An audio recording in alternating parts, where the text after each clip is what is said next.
Karakshalo Rajakhar Agulini Melar Mat CITU Haste Hapanoga CITU Haste Bodolni Filchi Dog Conference Tuyui Kaisa Thwirilaimwng Panda Songsejaka Panda Phaimanjaka Hasteni Kacha Montri Okra Manik Sarkar Karibo CITU ni Juda Juda Adongsong Koktuma Saimanka Panda o Khorok Rani Sepan Kobang Thwirilaika Hinai Diri Report Jumui TV কেন্দ্রের রাজ্য সম্মেলন অনুষ্ঠিত হতে যাচ্ছে 28 এবং 29 মে আগরতলা। এটাকে সামনে রেখে তারা এই স্বেচ্ছা রক্তদান শিবিরের আয়োজন করেছে। সিআইটিউকে আমি অশেষ ধন্যবাদ জানাচ্ছি। সম্মেলনকে সামনে রেখে এই রক্তদানের মতো একটা গুরুত্বপূর্ণ কর্মসূচি দিয়ে তারা প্রকৃত অর্থে সম্মেলনের শুরু করলেন। আমি তো বলবো এই রক্তদান শিবিরের মধ্য দিয়ে তাদের সম্মেলন শুরু হয়ে গেল এবং যার চেহারা দেখছি আমি তাতে সম্মেলন একটা অস্বাভাবিক চেহারা নেবে, একটা নতুন উৎসাহ উদ্দীপনা দেখা দেবে, এই নিয়ে কোনো সন্দেহ নেই। দেখুন, ছাত্ররা যুবরা যে রক্তদান শিবির করে আর শ্রমিকদের যে রক্তদান শিবির তার মধ্যে কিন্তু কিছু ফারাক আছে। এখানে আমি দেখলাম রিক্সা শ্রমিক আছেন, অটো রিক্সার শ্রমিক আছেন, দিনমজুর আছেন, কেমন, তারপরে নির্মাণ শ্রমিক আছেন। এখন কটা বাজে? এখন 11টা বাজে। তাহলে রক্ত দেবেন, এখানে আরও 1 ঘন্টা থাকবেন, তারপরে হয়তো কাজ পেতেও পারেন, নাও পেতে পারেন, কেমন না?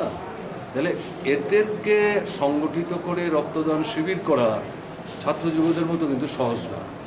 কিন্তু আমি যেটা উল্লেখ করব, সিআইটিউ শুধু এই সম্মেলনকে ভিত্তি করে তারা এই রক্তদান শিবিরের আয়োজন করেছেন, এটা একটা প্রথম কর্মসূচি, মোটেই ঘটনাটা না।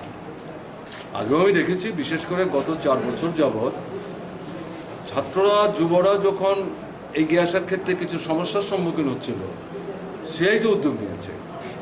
এই বাড়িতেই তারা রক্তদান শিবিরের আয়োজন করেছে।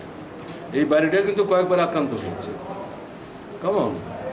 এই সমস্ত কিছুকে উপেক্ষা করে তারা এই জিনিসটা করছে। এর চাইতে ভালো কাজ কী হবে? মজুরি বাড়াও, বেসরকারিকরণ বন্ধ করো, কেমন, ছাঁটাই বন্ধ করো, এই দাবির আন্দোলনের থেকে এই রক্তদানের কর্মসূচিকে আলাদা করার কোনো সুযোগ নাই। সরকার তো কিছু করছে না, অথচ রক্তের অভাব আছে। আমি ডাক্তারের সঙ্গে কথা বললেন তারা 100 জনের কাছ থেকে রক্ত নেওয়ার জন্য প্রস্তুতি নিয়ে এসছে। এর অর্থটা কি? রক্তের সংকট আছে, সমস্যা আছে। আমরা যখন সরকার চালাতাম তখন কোনোদিনই কোনো রক্তদান শিবিরে 100 জনের রক্ত নেওয়ার জন্য তারা প্রস্তুতি নিয়েই আসতেন না। বলতেন না, আমাদের স্টক আছে, এত রক্ত নিয়ে আমরা কোথায় রাখবো, কেমন না? এর থেকে পরিষ্কার একটা সমস্যার মধ্য দিয়ে চলছে।